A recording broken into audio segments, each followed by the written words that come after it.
By the conclusion of Senusret I's lengthy reign, which lasted nearly 50 years, the early challenges of the dynasty had faded into the past. Egypt, along with Lower Nubia, was firmly under centralized rule. The central government benefited immensely from the flow of gold, copper, and precious stones extracted from the conquered region of Wawat.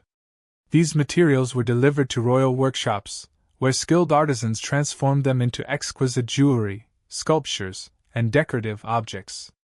These creations not only adorned the royal court and enhanced the monarch's prestige, but also contributed to the state's wealth through the export of luxury items and long-distance trade. Egypt's international affairs extended beyond commerce. With domestic stability secured, the country began asserting itself militarily to protect economic interests and ensure continued access to essential resources. This dual strategy of diplomacy and force became particularly evident during the reign of Senusret I's successor, Amenemhat II. During restoration work at the Temple of Jurti near Thebes, archaeologists uncovered 4 copper chests hidden in the foundation. Each bore the name of Amenemhat II, and together they contained a stunning collection of treasures, beads, seals, and rough-cut lapis lazuli, silver ingots, chains, a model lion, and drinking vessels, along with ingots and containers made of pure gold. This hoard ranks among the most remarkable archaeological finds in the Nile Valley.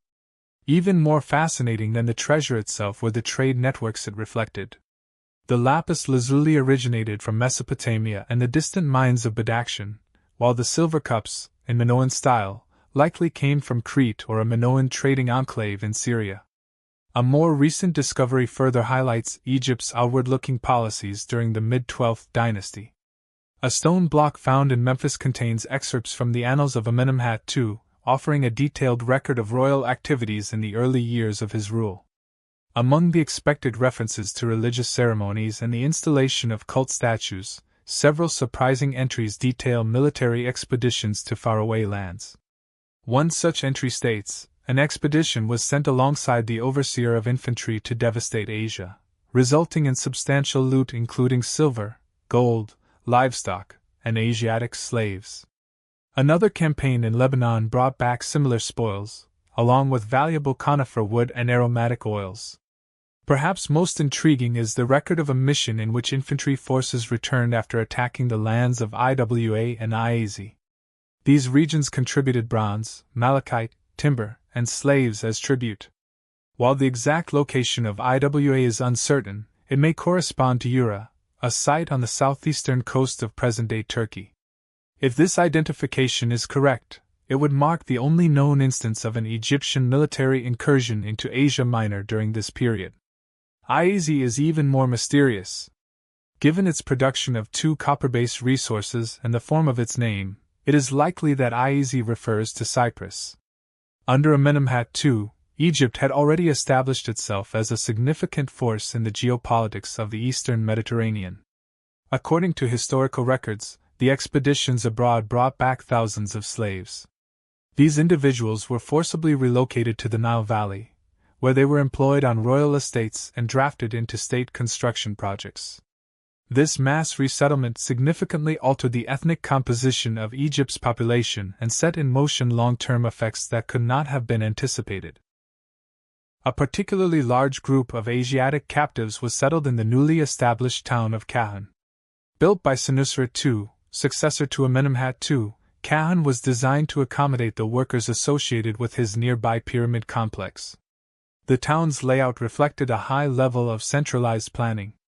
With its rigid grid pattern, designated zones for different functions, and clearly separated residential areas based on social status, Kahan embodied the 12th dynasty's ideal of a meticulously ordered society. Enclosed within a large rectangular wall, the town was split into 2 unequal parts. In the larger, more spacious section, high-ranking officials resided in expansive villas, located conveniently close to the administrative hub. In contrast, the smaller sector consisted of rows of modest, barrack-style houses crammed into narrow alleys. These housed the laborers who supported the town's infrastructure. The urban design made a stark and literal statement about social divisions, reflecting the hierarchical mindset deeply embedded in Egyptian bureaucracy. Kahan, much like the settlements in occupied Wawat, included facilities designed to confine and control the population. Compounds meant for detaining people were an integral part of the apparatus of state power. In fact, the policies applied by the 12th dynasty in Egypt mirrored those used in subjugated Nubia, offering a clear window into the ruler's worldview. All resources were to be used in service of the crown. People were treated as movable assets, deployed wherever the state required. Just as manufacturing activities such as baking, brewing, and crafting were best carried out in regimented, uniform workshops, so too was the labor force housed in uniform, controlled environments. Across Egypt, from the Delta to Upper Egypt, 12th dynasty settlements consistently exhibit this same highly regulated layout. Often established on undeveloped land, these towns likely involved the forced relocation of entire communities. This authoritarian model of kingship reached its peak during the reign of Senusret III, the most well-documented ruler of his dynasty. Under his firm control, every element of 12th dynasty governance came together in a unified strategy: propagandist literature, centralized administration, meticulous state planning, military expansion and occupation in Nubia, and a new artistic medium for expressing royal authority. Senusret III's use of propaganda began with the written and spoken word. His poets and scribes crafted grandiose praises, celebrating his virtues in elaborate compositions. One of the most striking examples is the cycle of hymns, likely meant to be recited during royal appearances or in front of his statues. Egypt rejoices in your mighty arm. You have preserved its traditions. The common folk rejoice in your guidance. Your strength has secured their prosperity. The two banks rejoice in your fearsome presence. You have expanded their wealth. Your young soldiers rejoice. You have ensured their success. Your honored elders rejoice. You have restored their vigor. And the verses continue, echoing the same exaltations. A more nuanced approach appeared in two major literary works of pessimistic tone, the Complaints of Kakaparsinab and the Admonitions of Epure. Like the earlier prophecies of Neferti, these texts painted a vivid image of chaos and social breakdown, implicitly justifying strong and centralized rule as both necessary and beneficial. These compositions resonated with the deeply ingrained Egyptian worldview. Egyptians saw existence as a constant struggle between order and disorder, and these literary works reinforced the need for a firm hand to maintain balance. They were designed to influence the literate elite surrounding the throne, who seemed to yield under the pressure of relentless ideological messaging. Once he had subdued the intellectual and bureaucratic elite, Senusret III turned his focus to the powerful provincial governors. While it was theoretically within the king's rights to dismiss these nomarchs or simply not appoint successors, Senusret chose a more strategic path. Rather than risk igniting fresh dissent, he employed a more subtle, calculated approach. He weakened the governors by promoting them. By offering prestigious and profitable positions at the royal court, he drew figures like Khnumhotep III of Beni Hassan away from their local power bases and into the heart of the state apparatus. With their attention shifted to the royal center, local governance was re-centralized under direct control. Within a single generation, the role of nomarch vanished from Egyptian politics. Once absorbed into court life, these officials were fully brought under royal control. The king provided their tombs, laid out in orderly rows within the royal necropolis, symbolizing their complete assimilation into the centralized structure he had so effectively crafted. The 12th dynasty's intense commitment to strict organization found one of its clearest expressions in the two grandest construction projects of Senusret III's rule. The first was his pyramid town, a purpose-built settlement created for the workers building his pyramid at the sacred city of Abydos. As with Kahan, the layout followed a precise geometric plan. Homes were constructed from identical mud bricks, arranged in blocks measuring 100 cubits across, and divided by streets 5 cubits wide.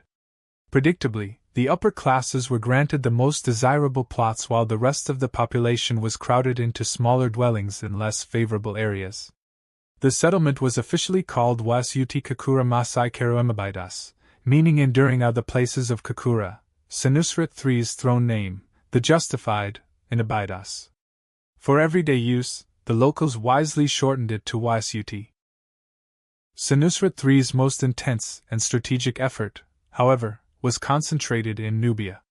His objectives were threefold: to reinforce Egyptian dominance over Wawat and establish a lasting frontier, to regulate the flow of goods between Upper Nubia and Egypt to enrich the royal treasury, and to counter the growing threat posed by the powerful kingdom of Kush, centered at Kerma beyond the Third Cataract. To achieve these goals, he launched a bold initiative. Though designed to function as a coordinated defensive system, each fortress served a distinct purpose. Kor, located on a Nile island, acted as a military palace and operational headquarters for the king during campaigns. Aken became the primary trading hub, positioned well within Egyptian-controlled lands. Ascot, ominously named Destroying the Nubians, was the most heavily fortified. While its central function was to store grain, it also oversaw forced labor across the gold-rich regions of the Second Cataract. Despite nearby indigenous settlements, the fort was staffed and supplied from Egypt, emphasizing centralized control. Shalfak, known as Subduing the Foreign Lands, served as a launch point for patrols dispatched into the surrounding desert to track the movement of goods and people. Urinardi, bearing the name Repelling the Tribesmen, operated as the command center for local garrisons and also provided another royal residence for the king during military operations. One notable feature of all these forts was their clever integration with the natural landscape to maximize defense. Defensive walls traced the contours of rocky ridges, high battlements were constructed atop cliffs, and covered stairways led to the river, ensuring access to water even during sieges. Further south of Urinardi lay the most critical cluster of forts, strategically guarding the narrow passage of the Semna Gorge. On the eastern side, the fortress of Kama, opposing the bowmen, kept watch over the river and prevented incursions from the eastern desert. Directly across the river stood the central stronghold of Semna, formerly titled Powerful as Kakura, the Justified. With its expansive barracks, Semna was poised to block the gorge and defend Egypt from threats coming from Kush. It maintained a permanent force of 400 to 500 soldiers, and in times of need, its commander could summon reinforcements from neighboring forts like Urinardi, Aken, and Buhan via a network of signal beacons placed within visual range of one another. During peacetime, the primary responsibility of the Semna garrison was to regulate traffic along this stretch of the Nile. Boats docked at the lower basin of the fort, where goods were either transferred onto Egyptian ships or loaded onto donkey caravans headed for Aken. A secondary outpost, Semna South, functioned as a checkpoint where local caravans awaited approval to proceed. It also served as a lookout, monitoring the flow of people and ships approaching the gorge. The network of forts built across the Second Cataract stood as a striking testament to Egypt's military strength and administrative control. It's little surprise that Senusret III came to be worshipped as a deity in Wawat, or that Greek historians later referred to him as High Sesostris, using their version of his name. Equally critical to these forts was the surveillance system they enabled. A remarkable collection of records, known as the Semna Dispatches, offers insight into the frequent patrols launched from Semna South, Semna, Kama, Urinardi, and Shalfak.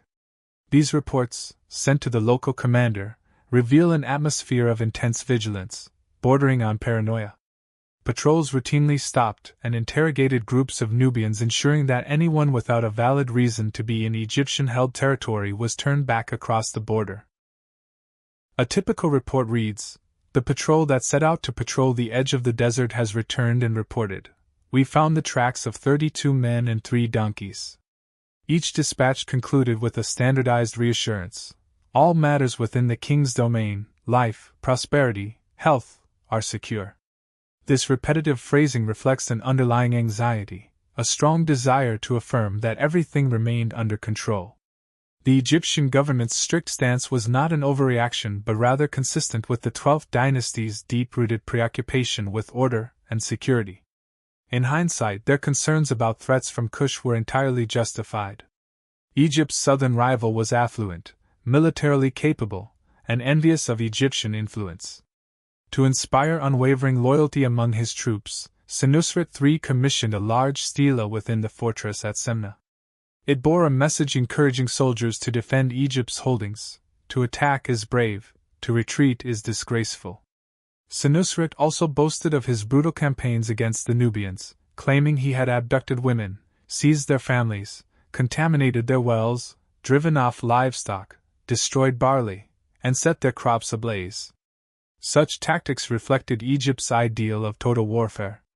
To further solidify his influence, the king had a statue of himself erected in a special shrine at Semna, intended to serve as a constant reminder of his presence and authority. The inscription declared, "My Majesty has caused an image of myself to be made at this frontier, so that you may stand firm for it, so that you may fight for it." This powerful combination of propaganda and force made resistance nearly impossible. Just one glance at a typical statue of Senusret III would have been enough to compel any soldier to fulfill his duty. Never before had an Egyptian ruler harnessed sculpture so powerfully to convey such an intimidating image of authority. The numerous statues of Senusret III create a deeply disturbing impression. His torso is always portrayed as tight, muscular, and vigorous. Yet it is the face that leaves a lasting impact: wide, intense eyes beneath heavy lids, hollow cheeks, and a stern, downturned mouth. This striking deviation from traditional royal portraiture is both captivating and ominous. His exaggerated ears further enhance the effect, symbolizing the ever-listening ruler. Anyone speaking unwisely risked harsh consequences. The 12th dynasty's authoritarian regime remained intact for another 50 years after Senusret III's reign. His successor, Amenemhat III, 1818 to 1770 BC, adopted a harsher, more austere artistic style, blending it with archaic sculptural forms that emphasized the ancient legacy of kingship. His reign was marked by extraordinary achievements: vast reclamation and construction projects in the Fayum region, 2 pyramid complexes, the first plagued by structural cracks, and an increase in mining and quarrying missions to supply valuable materials for royal artisans. Culturally, his reign represented the zenith of the 12th dynasty. With wealth from Nubian gold, Egypt's trade with the Near East thrived. Amenemhat III rewarded the loyal rulers of Kebni with generous gifts, and in return, these allies adopted Egyptian customs in an effort to mirror their influential patrons. Close diplomatic and economic ties were also maintained in the Sinai Peninsula, where local Palestinian leaders supported Egypt's mining efforts. This cooperation led to a shift from forced relocation of Asiatic slaves to peaceful immigration, particularly in the northeastern delta.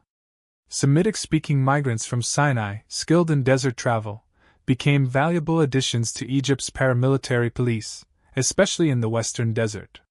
Their interaction with Egyptian military scribes resulted in the creation of a hybrid writing system for their language. However, the gradual growth of this Asiatic population in the Nile Valley and Delta would soon have far-reaching, and ultimately devastating, consequences. As Amenemhat III approached the end of his nearly 50-year reign, a crisis emerged. There was no young male heir to continue the royal line. In response, the aging king appointed an elderly relative as co-regent. Unfortunately, Amenemhat IV failed to leave a meaningful legacy during his 10 years of rule, possibly due to a lack of charisma, weakened political support, or simply old age. Eventually, he was succeeded by Pharaoh, the daughter of Amenemhat III. Her ascension marked a historic moment. Ancient Egyptian ideology had no place for the concept of a queen, making her reign a clear indicator that the dynasty was faltering. In an effort to solidify her legitimacy, Pharaoh emphasized her connection to her father, largely ignoring the ineffectual Amenemhat IV. She focused her building efforts at Hira, the site of her father's second pyramid complex. Yet after just 4 years on the throne, she, too, passed away. A dynasty that had begun with strength and vigor came to an end with barely a whisper. Lacking firm leadership, Egypt once again found itself vulnerable to the chaos and unrest that had long threatened it from within and beyond its borders.